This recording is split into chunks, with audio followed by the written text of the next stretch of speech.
Maria, uligliwatan inaya maro, tulungan mak idalan mak yauna raketawen say dayemu Maria, jad mundo ipalapag Maria, uligliwa tan inaya maaro, tulungan mak idalan mak yauna rapetawen.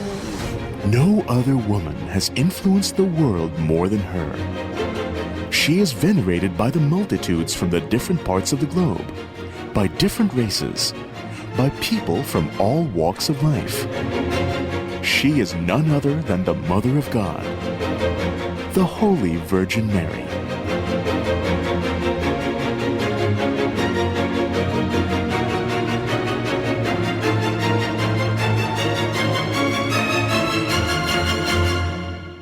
The Blessed Mother manifests her will in apparitions, changing not only the beholder and believer, but transforming towns, nations, and even the course of history. In the northern part of the Philippines, a bustling pilgrimage destination grew from a barren, dry land. Manaoag, as the site is now known, was once a quaint little village. It is a town that literally sprung from the religious faith of its people and the devotees that came from across the country and the globe. As an undying legend is told every time the name of the town is spoken, Manaoag. And this is the beginning.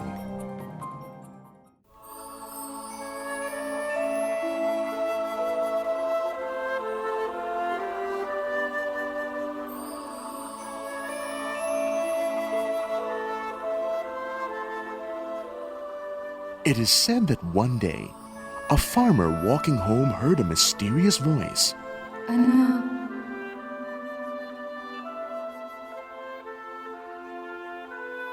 anak. He looked around and with great awe saw the radiant lady with a rosary in her right hand and a child on her left, standing on a cloud shrouding a treetop.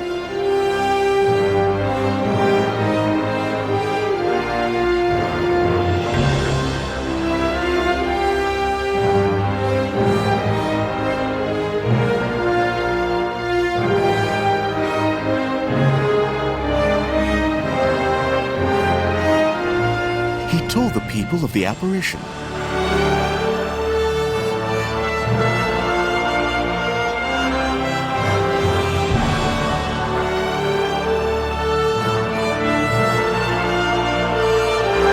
Not long after, on the same spot where the lady appeared, a church was built on a hill overlooking the river.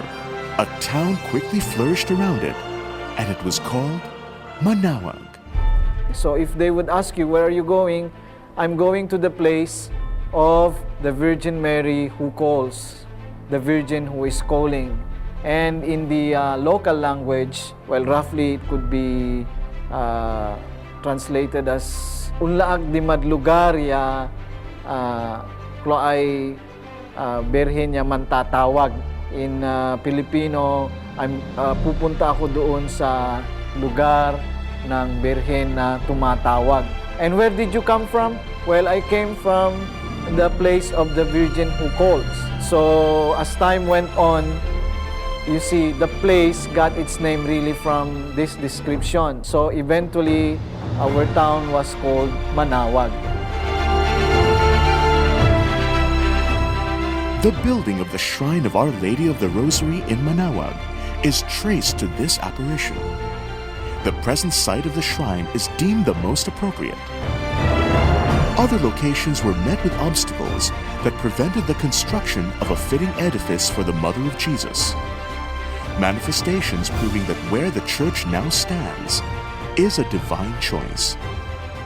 To the townsfolk, that holy instruction once heeded brought protection and guidance to the village. The Christian mission in Manaoag was established by the Augustinians at the end of 1600. It is one of the earliest missions in the Philippines, and it faced the ordeals of converting pagans and attacks of the hostile natives. In 1608, when the Augustinians were withdrawing to the other parts of Pangasinan, the Dominican order took over the mission in Manaoag. The work of the Dominican fathers made us strong, that made us to be really devoted to the Blessed Mother. During the time of these Dominican fathers, the early ones, especially the Spaniards, they conduct a Sunday school wherein we are, the people are, the children are taught catechism. So we come to the church at 2 o'clock to learn the basic prayers and to learn the basic faith. And so maybe it was there you see that something, you see, was rooted deep in our hearts. The town is now almost 400 years old and a first-class municipality. The people grow rice and sugarcane as their primary livelihood. Various handicraft making is also a supporting industry. During Saturdays, Sundays, and heavy pilgrimage days, the Manaoag Church and immediate surroundings transform into a festive sight. Stores and vendors selling crafts, delicacies, and religious items welcome domestic and foreign pilgrims. It is not these trimmings that attract the ever-growing record number of pilgrims to Manaoag. The popularity of the shrine to the Lady of Manaoag is traced to a sincere devotion and the characteristic of the people of the once completely pastoral town near a river. Through the centuries, numerous accounts of blessings have spread far and wide, attesting to the benevolence of the Virgin towards her people of faith, and miracles continue to happen. Naalala ko pa noon yung posisyon ko sa pagdadasal, kaharap na kaharap ko yung si Mother Mary of Manaoag. Nandun ako, tapos parang nakatingin siya sa akin, na parang kinakabahan ako, totoo ba itong nararamdaman ko? Grabe, parang nagkakatotoo yata yung sinasabi niya na one way or another, you will feel something na kung talagang taimtim kang nagdadasal at taimtim mo sinasabi sa kanya yung problema mo, wala naman po ako hinihingi. Nakikipag-usap lang ako. Pag inisip ko, ano ba yung pilgrimage? Ano ba hinahanap ng mga tao? Maaring pag tinignan mo, iba-iba ang reason ng pagpunta ng mga tao. May nangangailangan, may humingi ng blessing, may siguro kapayapaan ng kalooban, forgiveness. They might be expressed in different ways. But you can also express it in one way. They want to have an experience of God. It is a religious experience that people are looking for. And we would like to experience God according to our state of life, yung condition natin. So sa oras ng pangangailangan, you want to experience God in that context. Sa oras ng biyaya, andun pa rin yung Diyos. Say dayo mo, O Maria, jad mundo ipalapag. O Maria, uligliwa, tan inaya maaro. Tulungan makidalan mak, yaon narap ketawon. You know, coming to Manaoag, every time I come there and put myself in front of the Blessed Mother, you feel like you're home. See, Ina is embracing you without conditions. Parang, you're here, I'm happy you're here. No questions asked about, ano nangyari sa'yo, or you're scolding, nothing of that sort. It's always a feeling of unconditional love of a mother who is just happy to see a child. Never was it known that anyone who fled to their protection, implored their help, or sought the intercession was left unneeded. And as inspired with this conference, I fly into you, O Virgin of Virgins, my mother. Holy Week, Christmas, birthday mo, birthday ng nanay ko, ng tatay ko, ng lolo ko, lola ko. We go there as a family, buong family.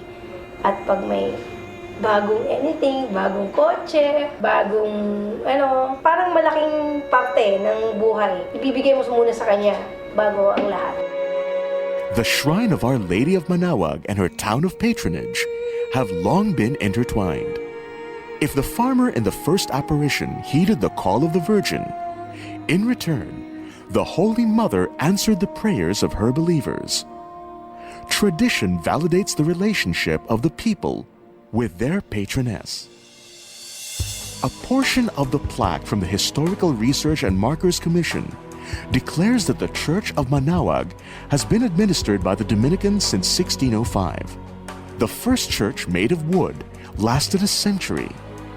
The second construction of stone, donated by Gaspar de Gamboa and Agatha Yanta, was destroyed in the earthquake of 1892. A temporary church, again built of wood, was burned down during the insurrection of 1898. The image of Our Lady was spirited away and preserved during the Revolution. It was taken back to the Manaoag Sanctuary, where it was solemnly crowned on April 21, 1926, in the presence of thousands of devotees. Murals on the walls of the church depict unforgettable events in the history of the town. One shows the bringing back to life of a dead boy brought before the feet of Our Lady.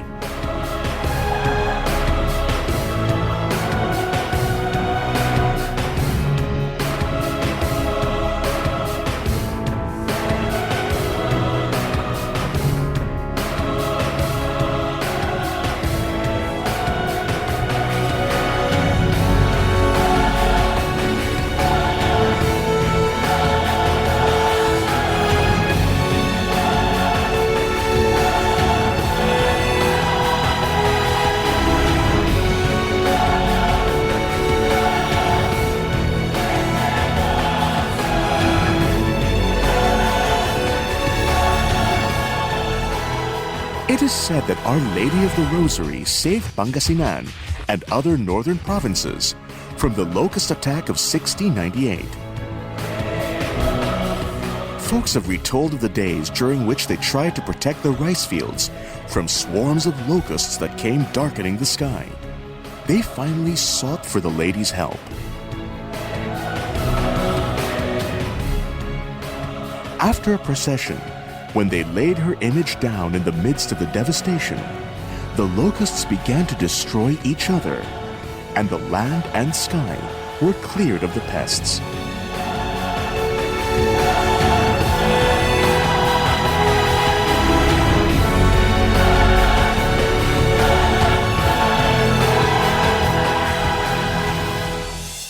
The Lady's rain miracles manifested in the drought of 1706.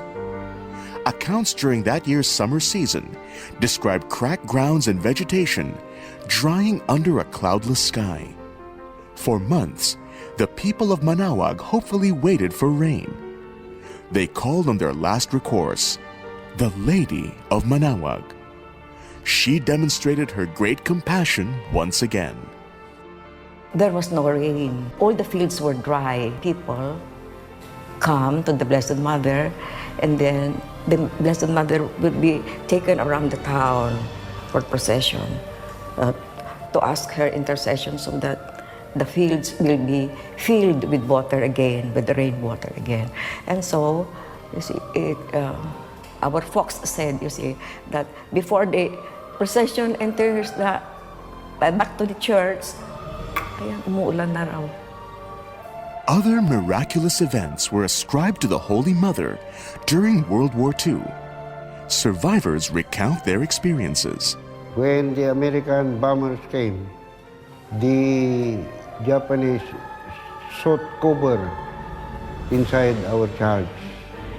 Yung mga Hapon, dala-dala nilang mga horses, kabayo nila, hindi nila maipapasok sa simbahan kasi ayaw talagang hindi papayag siguro ang mother na mapapasok ang mga horse sa simbahan, magkakasakit o kaya talagang hindi makakapasok. The American bombers attacked the church. 3 bombs did not explode. Hindi pumutok. Kaya yun ang milagro. The new church where the Lady of Manaoag stands today is an evolution of more than 2 centuries of construction and reconstruction. The religious Christian art in the Philippines is very distinct, I think, to the Philippine setting. So imagine, even with their very difficult environment at the time in the Philippines, they were able to put up all these magnificent churches. You see there the most beautiful, even though they had to adapt to the environment to secure these churches, they were able to put some aesthetic elements so that it will always be a reminder of the people that these are the best expressions that we can have, from their stones to their wood to their paintings. It's all there, no? And the materials had always been around their environs. It's incredible how they built the church in terms of the manpower involved. The walls for the transept were planned to be 3 meters thick. At that time, wala pa tayong mga kabilya, no? You needed foundations at least 10 meters deep to support those walls. So all that earth was thrown at the back of the church. It's now smooth to walk on, but you can imagine it was rugged before. So all that space was filled up by the excavated earth. The work was slow, but everybody was pitching in. The priest says that you would even see young ladies from the elite going up the hill with the little baskets of sand and stone. As far as the church bells are concerned, the belfry actually contains a very big bell, and then several other smaller bells. And these are rang in combination, or sometimes the big bell is rang only solo. When somebody is dying, I would clearly remember that they would say tulong, and the sound is something like tang tang tang tang tang tang. It's like a pleading for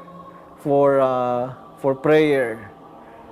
So once you hear that, anytime during the day, it means you have to pray for somebody who is dying.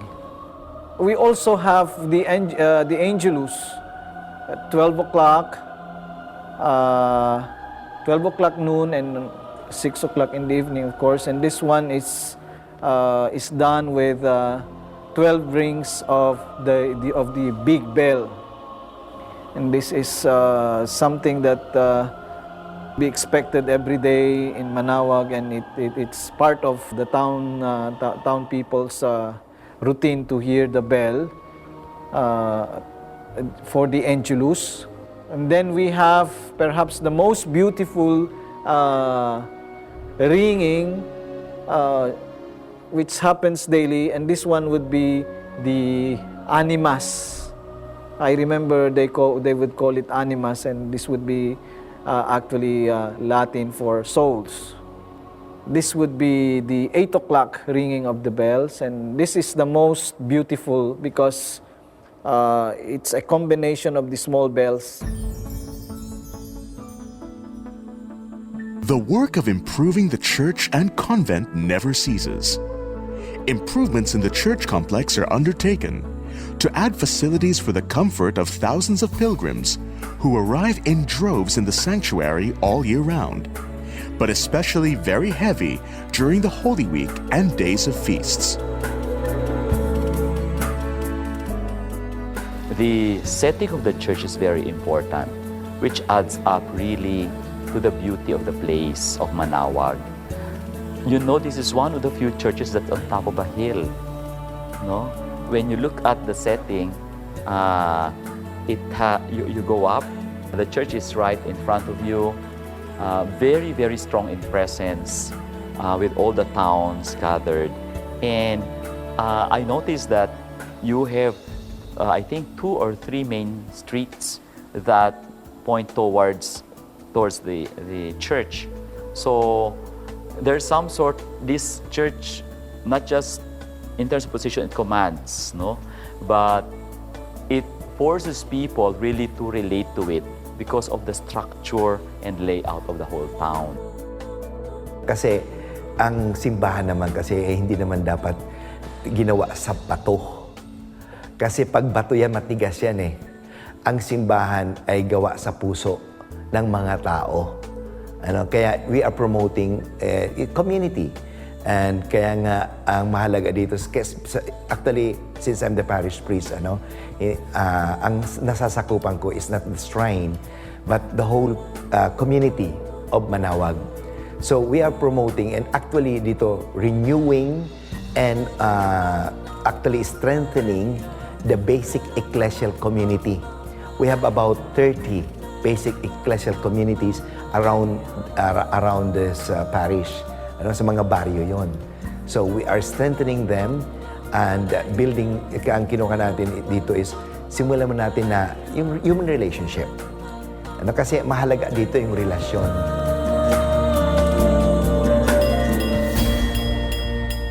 The Manaoag Convent is not only the residence of the Dominican community, it also serves as the formation house of the novices of the Dominican province of the Philippines. These aspirants for the priesthood are molded during their novitiate life to carry on the legacy of Saint Dominic.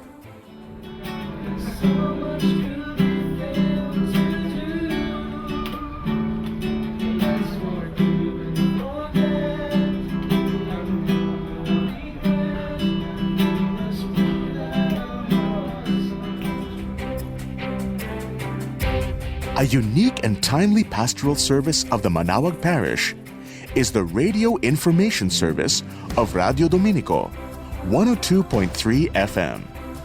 This station of Manaoag Dominicans inspires listeners to live the Word of God, exemplified by the Blessed Virgin Mary.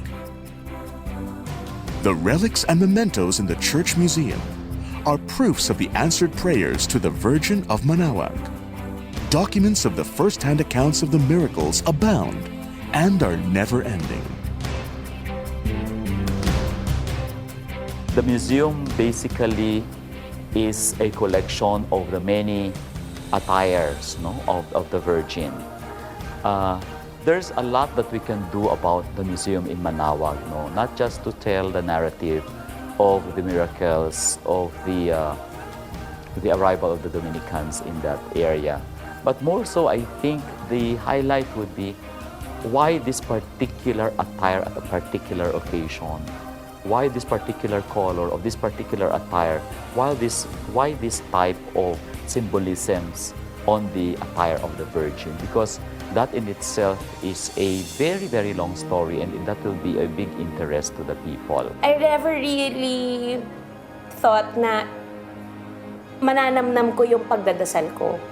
Na ang pagdadasal pala, pakikipag-usap, pakikipag-communicate, hindi lang pagsasabi nitong mga words na nababasa mo sa booklet, kundi dapat yung nasa loob mo, yung nasa puso mo, dapat galing talaga siya sa sarili mo, hindi yung inuutos ng ibang tao. Daydayo mo, O Maria, Diyad mundo ipalapag, O Maria, uligliwa, tan inaya maaro, tulungan mak, idalan mak, yaunarap ketawin. Sometime in 1989, I was talking to some friends. I was assigned in Urdaneta, Pangasinan, then Divine Word College. I'd like to do a little walk, a walk of thanksgiving, a walk of sacrifice from Urdaneta to Manaoag. That's about 13 kilometers. And so some friends said, yeah, we'll join you. So about the first walk with God, we call it Walk with God to Manaoag. The first one happened in October of 1989. 100 people walking, and then ending with a mass Misa de Gracia, we call it there. It's a 3.5-hour walk. Okay, so every first Saturday of May and every first Saturday of October.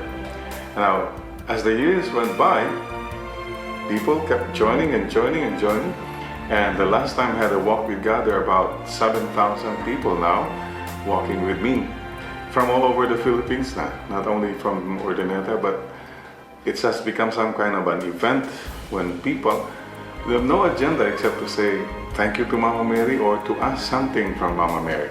It's a petition walk and also a Thanksgiving walk. Ending always with the Mass at the shrine. Bumababa si Mama Mary dyan sa trono niya, nagdi-disguise daw. Alam na nila kung bumababa. Nalalaman nila kasi pagdating maraming damo yung kumakapit sa damit niya. Nagpunta sa palengke, parang namamalimos. Yung sabi niya raw doon sa nagtitinda, "Alika, sundan mo ako para makita mo kung saan ako." Yung naman nagbigay daw sinundan. Nakita nila dito para pumasok dito sa loob ng simbahan. Yun ang kwento ng mga matatanda na narinig ko, yung biyanang ko. The different faces of Mary is what serves as what would make the other person be healed, or that will give more faith for this person. Mary doesn't have just one figura ng mukha. He just doesn't have one face. She's the Miss Universe, she's the Miss World, she's the Miss International, she's the Nanay, she's the Aling Maria. She's everything. Because Mary is there for everyone who needs her. Whatever form of need that we want from her, she would represent her. She would give herself to us the way we would want her to become in our life. You cannot compare. Hindi mo ma-compare yung mukha niya sa kahit ng magandang babae. Ayan. Kahit sinong babae, hindi mo ma-compare ang itsura ni Mama Mary. Kasi, yun ang refleksyon, ang mga makikita mo sa kanya, iba ang makikita mo na wala dito sa mundo. One ceremony which also commemorates the countless grace the town receives from the Virgin is the dawn procession on every first Saturday of the month. Here, churchgoers follow an image of Our Lady of Manaoag in the streets in a symbolic walk with only candles to light their way before the sun rises. After the procession during October and during the fiesta this April, there is a procession of the Blessed Virgin Mama Mary. And so plenty of people from all walks of life, and they wait for the Mama Mary to be enthroned again. After the procession, may consecration ng Mama Mary.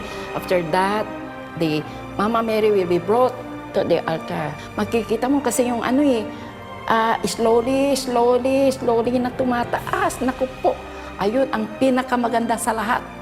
Pag makikita mo ang Mama Mary na nasaan andoon na, naku, maraming umiiyak talaga. The devotion to the Holy Mother is so strong that pilgrims come to visit her and request that masses be said for them. Candle offerings burn with the fervor of deep prayers in the galleries. Actually, ang routine ko doon, bibili ako ng madaming candles. 3 candles, each for, parang 3 candles for my family. Kasi parang I love you yun. Ibig sabihin nun. 3 candles for the country, 3 candles for my friends, and 3 candles for my co-workers and my project. According to those who venerate the Virgin, her image in the pedestal has an amiable, radiant expression. Her face inspires love, adoration, and awe. She exudes beauty beyond description. The ivory face has a mystifying, lovely expression, as she is the patroness of the sick, protectress of the helpless, benefactress of the needy, and a litany of honorific titles, her beauty is more perceived by the heart. Marami po siyang natulong dito, lalo na po sa kalamidad na nagdaan nung unang pangbagyo. Ang barangay namin, Baritaw. Tabi po ng ilog yun.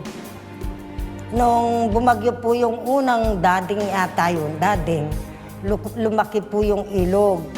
Tinulungan pa sila ni Mama Mary. Hawa ng Diyos po yung Baritaw na yun, wala pong namatay. But the profound beauty of Our Lady of the Rosary is that she always reminds her devotees that she should be loved as a mediatrix, an intercessor between Christ and humanity. For some, looking closely at Our Lady of Manaoag, they seem to see that her hands extending the baby Jesus forward urges the priority for Christ. The handkerchief is a very small thing, but very useful, you know?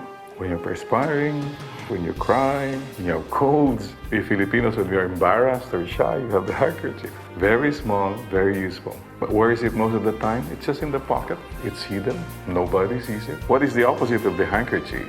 Anong tawag niya sa Korean na lalaki? Koreano, right?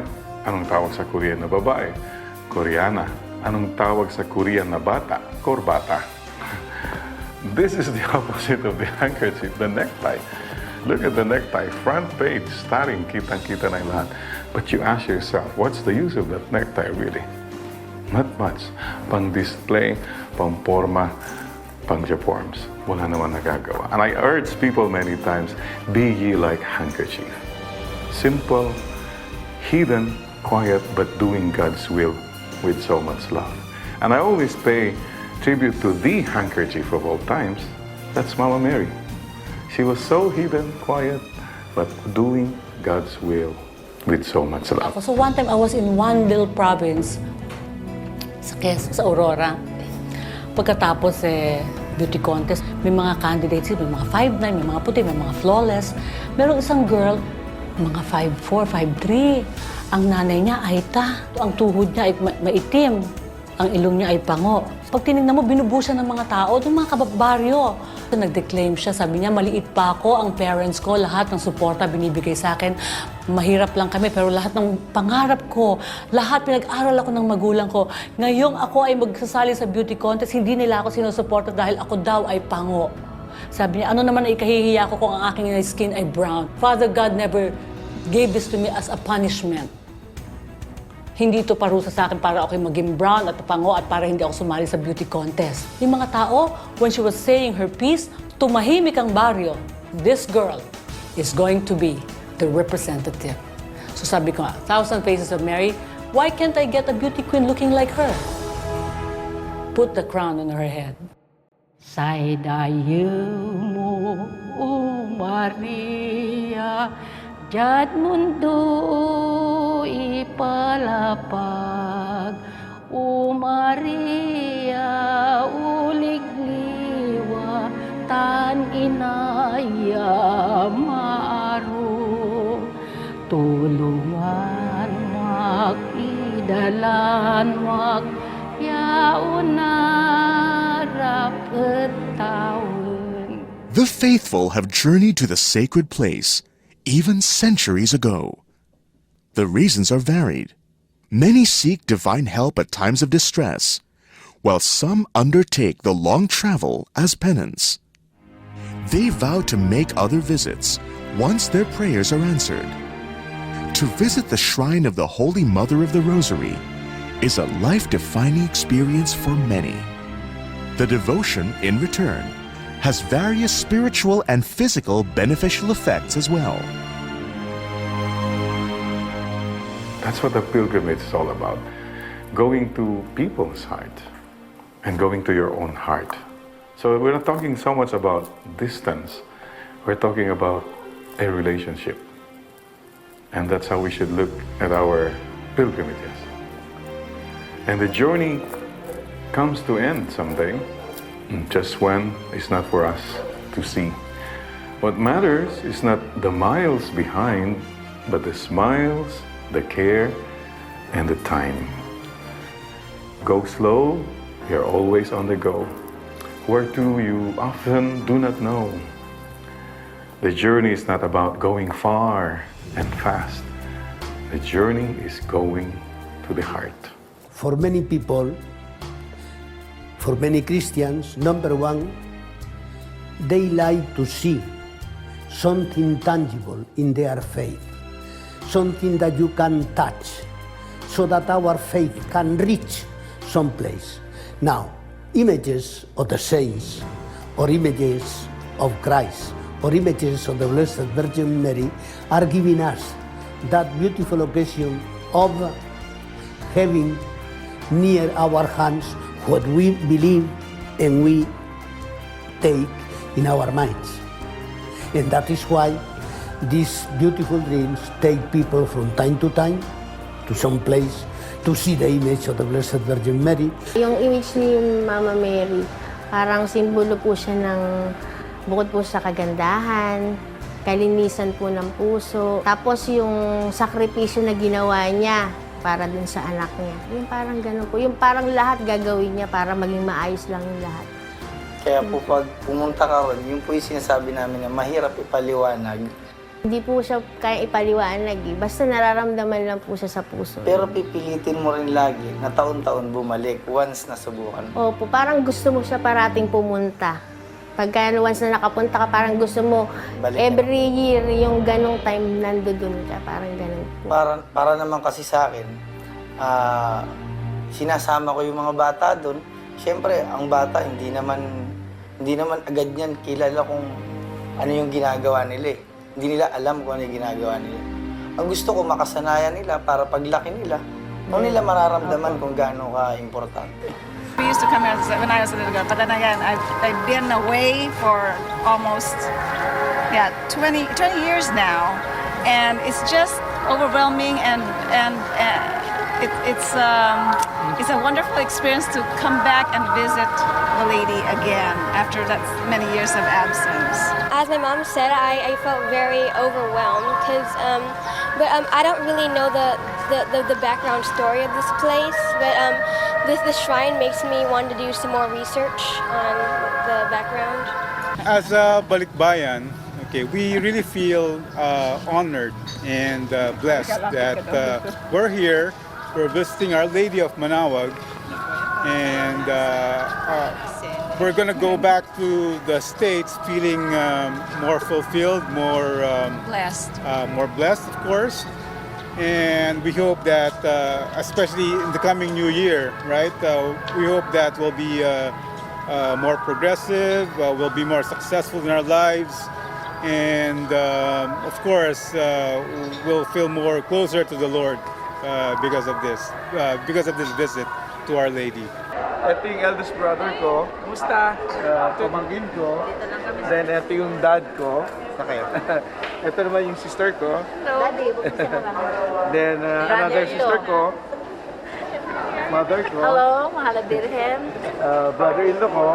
Pamangkin ko. At isang pamangkin ko pa rin. Pinsan ko. Another brother-in-law. I'm from Olongapo City, and parati ako nagpupunta rito sa Manaoag every year. Hindi ako nangangako, but I make it a point to go here once a year or twice a year. Deboto ako ng Manaoag, pero hindi ako yung talagang consistent na nangangako na every year. Kasi mahirap mangako, but I really do believe that ang daming nitulong niya sa akin. Wherever I am, dinadala ko yon. Kasi dinadala ko rin, meron din ako sa sakyan. Kaya wherever I go, parating na sa akin yung Manaoag. Nung nagkasakit yung anak ko na ni-offer ko na kay Mama Mary dahil alam ko na sabi nila mamamatay. Tinanggap ko na sabi ko sa kanila, kay Mama Mary, buong puso ko nang ibibigay dahil nakasalalay sa inyo ang buhay niya. Pero kung ito naman ang hingiin ko po, Mama Mary, sa inyo, nadugtungan niyo ang buhay niya. Kaya hanggang ngayon po ay magiging 45 na is buhay na buhay pa rin. Yun po ang primerong parang granted na hiling ko, yung nabuhay yung anak ko. More than 20 years, if I may say, could be 20 to 30 years, I've been into that kind of devotion that I never feel tired of saying that I've been there for many years, for almost every month. Every first Sunday of the month, I try to make it a point that I really visit her. The joy of really going to the Blessed Mother, going to the Lady of Manaoag is such that you cannot express it. Say dayu mo, O Maria, jad mundo ipalapag. O Maria, uligliwa, tan inaya maaro. Tulungan makidalan mak, yaon narap taon. Unless and until your love for the Blessed Mother is really that simple, almost a hopeless situation, you just, Mama, hahawak lang po ako sa inyo, then you're missing a lot. We approach the Blessed Mother not so much in terms of doctrines or intellect, but with the heart. I mean, you're there. Mama Mary is there, and she just welcomes you. And when you leave, she knows, she's telling you again, anak, take care, don't forget your mission, be good. When we're coming back from the church, Lady Manaoag, we have a good bonding, we talk a lot, we joke a lot, and the family is closer together. Parang offer ko, parang papasalamat ako to Our Lady of Manaoag. Yun ang naisip namin bigla na ano kaya kung gagawin tayo ng medical mission. That's a very nice, because sometimes you want to spend money, hindi mo alam kung saan na pupunta eh. But in this kind of medical dental mission, nakikita mo mga tao talaga napapasalamat sila. Itong sasakyan na to, pang-anim na to, yung previous kong mga sasakyan, like ko sinasabi na pag ipapabless ko sa Manaoag, but unfortunately, lahat nawala yun kasi hindi ko tinupad. Basta ang alam ko kasi, once na, sa pagbabiyahe daw ang Manaoag, Our Lady of Bon Voyage daw eh. So parang feeling ko pag dito, safe, alam mo, babiyahe ka ng safe, ayun, mag-guide ka niya ng tama. Parang yung pagpagod ka, nakapagpahinga ka, yung nawawala yung pagod mo. Tapos parang yung ibang worries mo nawawala. Ganun gumagaan yung pakiramdam. Parang meron kang assurance na someone will take care nung lahat ng worries mo sa buhay. Sarap ng pakiramdam kasi pag nandito eh. Iba yung feeling, parang ang galing ka sa malayo tapos makakarating ka dito, ang haba ng pila, ang daming tao. Sarap ng feeling pag nakakarating ka dito. Iba yun at iba talaga yung pakiramdam. Kunwari, yun nga po, bagsak ka na, marami kang problema. Yung wala na pong maisip na dahilan kung ano man yung solusyon dun sa problemang yon. Parang ang sasabihin lang sa'yo ng magulang mo, ng yung mga taong nakakatanda, magtiwala lang tayo sa Diyos, kay Mama Mary, ganyan. Yung, ako po, hindi talaga ako nawawalan ng lakas ng loob. Hindi talaga ako napanghihinaan. Kasi talagang kay God, kay Mama Mary, sa kanila po ako, sa family ko po ako kumukuha ng lakas. Ganun, kumbaga, iniisip ko, nandyan sila sa akin, nasa tabi ko lang sila. The ascent, the approach to the church is grand. You know, you go up, you know, and very, very reflective of the way we look at our approach to heaven. You know, that you go up, and that is really a ritualistic gesture. You know? Through Mary, I was able to recognize better, more, or appreciate more Jesus Christ, because after all the miracles that Mary would display in this world, you know, the lefts and rights and all the manifestations of people who have experienced her blessings, I felt it's timely to give honor to the one who remarkably made more miracles to us, and he will make more miracles to each and every one of us, the way he made miracles on Mary from the time of her Immaculate Conception, even beyond that, and way after her Assumption to heaven. So after learning about Mary, it was really more fitting to give more honor to the one who's in charge of it all. Naniniwala ako na one way or another, babalik at babalik tayo sa Panginoon. Sa mga oras na walang nakikinig sa'yo, sila lang talaga yung pwede mong lapitan at kahit saang lugar ka, kahit anong oras mo gusto silang kausapin, nandyan lang sila, makikinig lang sila sa'yo. Hindi mo nga lang makukuha agad-agad yung sagot na gusto mo kasi itinetest din nila yung patience mo sa buhay, patience mo sa pakikisama sa mga tao, at saka kung hanggang saan mo kakayaning dalahin yung problema mo. Sa akin, sa paniniwala ko sa buong buhay ko po na bilang tao at bilang devotee ng Our Lady of Manaoag, it really pays to pray hard and to say thank you every day for the blessings. Mary Manaoag took over my life. It's always a call to love. For me, when you say always a call to love, an opportunity for us to love. We are given an opportunity to respond to that call. To call to love. In whatever profession you are into, whatever lifestyle you have, you are called to love. A pilgrimage is an important part of the spiritual life for Catholics. They see life itself as a journey, coming from God and returning to God. The pilgrim to Our Lady of the Rosary of Manaoag seeks to separate himself or herself temporarily from the everyday concerns of the world, thinking of spending time in the presence of the Virgin. Once at the shrine, the devout traveler finds special moments of feeling closer to God.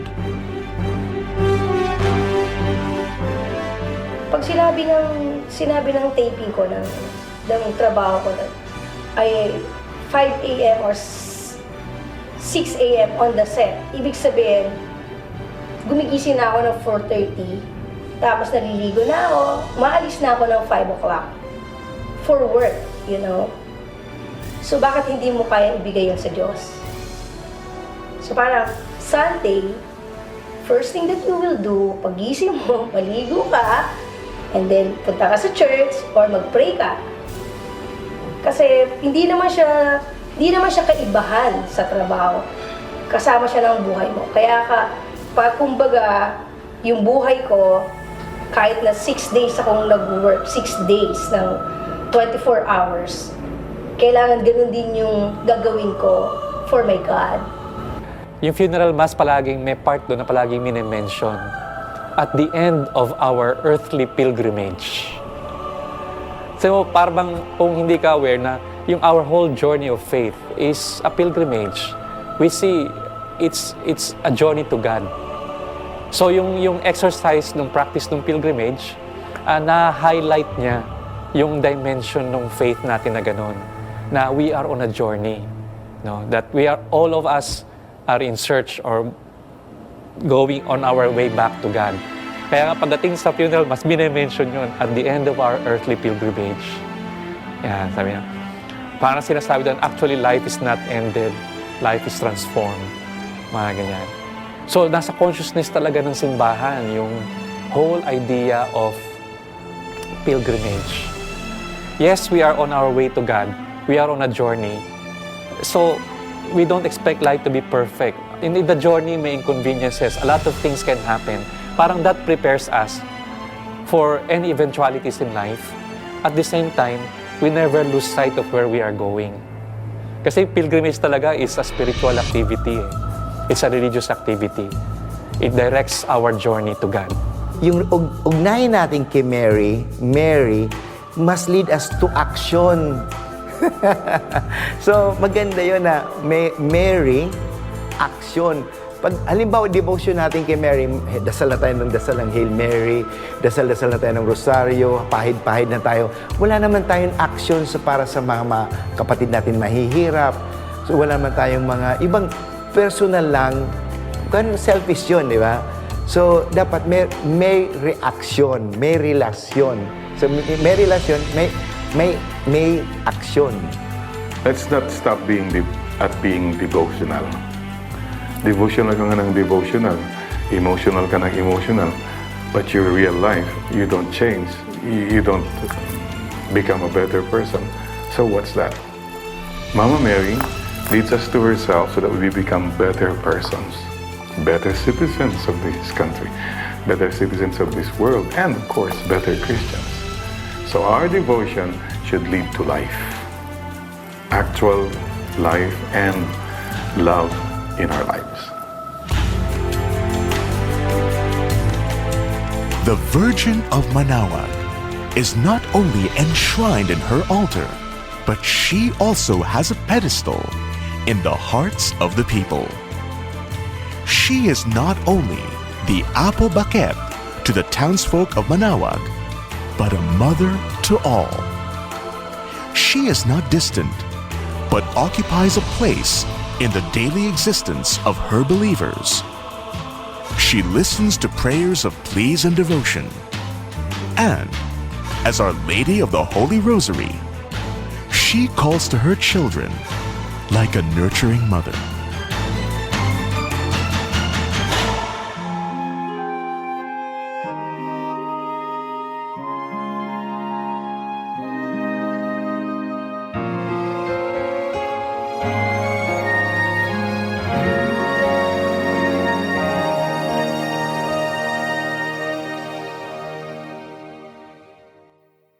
Sa iyong kandungan aking natikman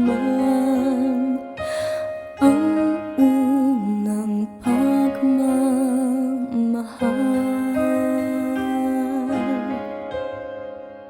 Kahit musmus pa, nariyan ka na, kapiling ka aking ina. Hanggang sa pagtulog, ikaw ang kasama. Hanggang sa buong magdamag, ipinakihelen ang butihing nanay ang kaniyang punsong mahal. Kahit kailan, kahit saan, laman ka ng alaala.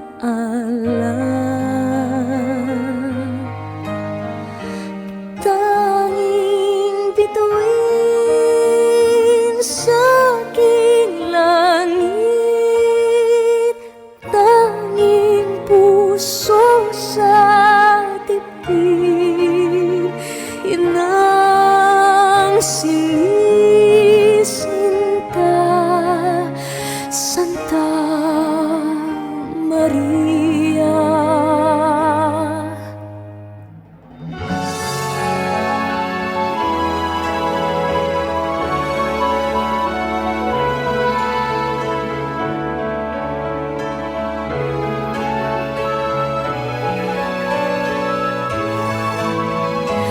Kahit kailan,